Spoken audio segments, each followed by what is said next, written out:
Il était une fois, dans un royaume lointain, un homme qui vivait seul, prisonnier de l'autre côté d'un immense mur. Ce mur n'avait ni porte, ni fin visible, et séparait l'homme du reste du monde, où la vie et l'animation régnaient.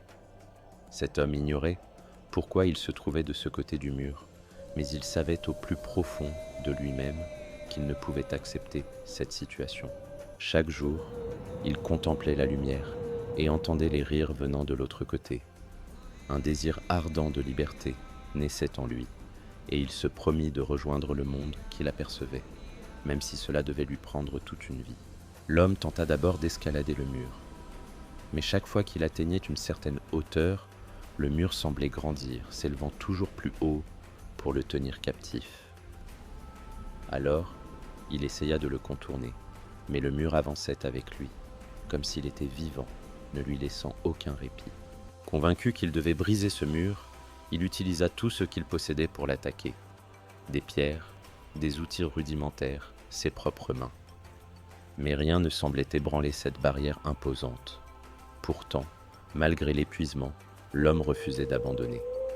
Il savait qu'au-delà de ce mur, la liberté et la lumière l'attendaient. De l'autre côté du mur, le peuple vivait, mais personne ne semblait préoccupé par l'homme ou ne tentait de le secourir.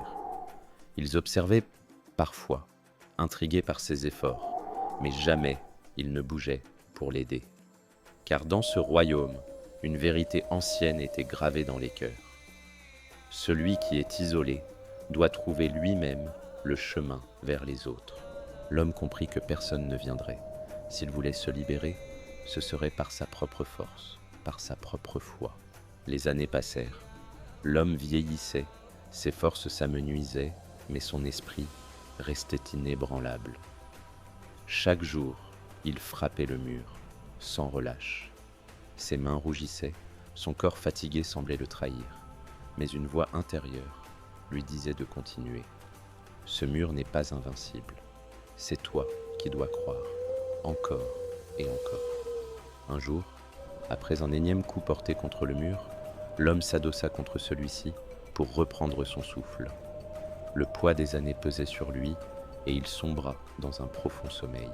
Il fut brusquement réveillé par un bruit assourdissant, comme une explosion. Ouvrant les yeux, il découvrit une scène inimaginable. Le mur, cette forteresse infranchissable, avait cédé. Devant lui, un passage s'ouvrait, baigné de lumière. L'homme sentit un torrent d'émotions l'envahir.